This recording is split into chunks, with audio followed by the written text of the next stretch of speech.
Hollywood is littered with new film distributors that had potential to succeed but did not quite take off for various reasons, and one of those is Relativity Media. The company was founded by Ryan Kavanaugh, along with film producer Linwood Spinks, initially to help finance movies, although Kavanaugh always had bigger ambitions. Relativity signed a co-financing deal with Universal and Sony, which lasted through the mid to late 2000s and into the 2010s, thus building up its list of movies. In 2009, Relativity bought the genre label Rogue Pictures from Universal, although Universal would still release some of their upcoming films. They were then able to become a distributor of their own when they acquired Overture Films in 2010 and took over their operations. This also gave them the last few movies still on Overture slate. Relativity's first release as a distributor thus became the Philip Seymour Hoffman drama Jack Goes Boating, which only got a small release. They also distributed Matt Reeves' horror remake Let Me In and the crime film Stone. When they started putting out their own films under the Relativity name, the results were mixed. Wes Craven's horror movie My Soul to Take had an underwhelming performance, although it has gained a cult following since then, and the action movie The Warrior's Way was also ignored. Relativity decided to handle distribution of the action movie Season of the Witch, starring Nicolas Cage, after Lionsgate took it off their schedule, and it did okay business. The comedy Take Me Home Tonight was filmed all the way back in 2007, but Universal kept it on the shelf until they decided to sell the movie's American distribution to Relativity. When it was finally released in 2011, it pulled in small numbers. Another box office flop was the family film Judy Moody and the Not Bummer Summer. Relativity only acquired the distribution rights to the movie a few months before its release, and they obviously hoped it could be their Diary of a Wimpy Kid, but it did not work out that way. The Gerard Butler action movie Machine Gun Preacher flopped too, although Relativity did not put it in many theaters anyway. They did get a surprise hit with the science fiction movie Limitless with Bradley Cooper and Robert De Niro. Immortals, an action movie inspired by Greek mythology, also did solid business, as did the Navy SEAL film Act of Valor. One movie Relativity had confidence in was the Snow White adaptation Mirror Mirror. Interesting enough, this film caused quite a bit of conflict with Universal, which Relativity still had a financing deal with. They had their own version of the classic fairy tale with Snow White and the Huntsman, and were annoyed that Mirror Mirror would be opening a few months before their movie. In the end, though, Mirror Mirror was a disappointment, while The Huntsman became a much bigger hit. While the thriller The Raven, starring John Cusack as a fictionalized version of Edgar Allan Poe, was not a big hit, Relativity only paid $4 million for the distribution rights. Meanwhile, the horror movie House at the End of the Street was able to capitalize on Jennifer Lawrence's growing star power and do quite nicely. Relativity also spent $6 million on the critically reviled sketch comedy Movie 43. Although they did not do much promotion on it and its North American grosses were pitiful, they still made something back from the foreign sales. The romance Safe Haven, the comedy 21 Over, and Joseph Gordon-Levitt's directing debut Don John also did well. Relativity would sign an American distribution deal with Luc Besson's company EuropaCorp, which led to them releasing films like the mafia comedy The Family and the action movie Brick Mansions. However, the flops would eventually start to pile up. An adaptation of Romeo and Juliet starring Haley Steinfeld did poorly, as did the thriller Paranoia with Harrison Ford and the drama Out of the Furnace with Christian Bale. Then there was the animated film Freebirds, about going back in time to the first Thanksgiving to get turkeys off the menu.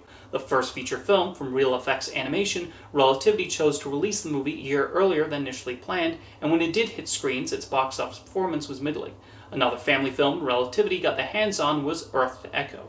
The film was originally produced for Disney, but due to a change in studio leadership, Disney decided it was not a right fit for them, and it was sold to Relativity. Earth to Echo did okay business, with Relativity likely making something back from their purchase. They also picked up the Pierce Brosnan action movie The November Man, which also did fine on its small budget. The horror movies Oculus and The Lazarus Project would turn a small profit too, but Relativity would release disappointments like Hector and the Search for Happiness and The Best of Me.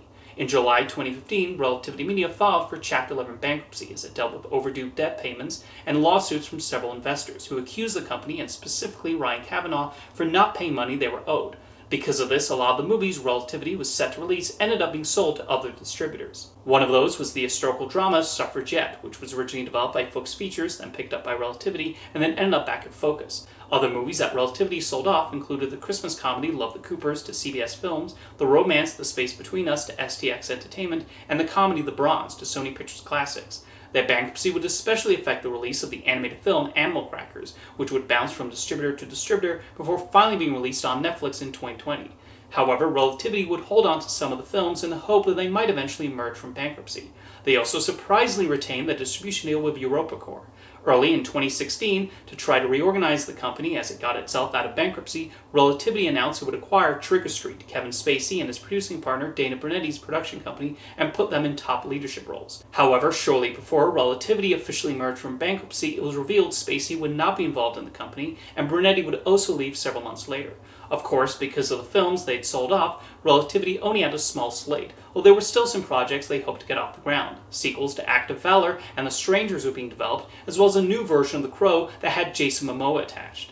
The horror movie The Disappointments Room kept being moved around the schedule, and when it was eventually released, it got terrible reviews in box office. The comedy Masterminds, directed by Jared Hess, was also a critical and commercial flop. Shortly after the release of these movies, Ryan Kavanaugh announced plans to sell the company, but was not able to make any deals. Relativity also sold more of their movies to other distributors, with a horror movie Before I Wake getting picked up by Netflix and the thriller Kidnapped going to Avalon Pictures.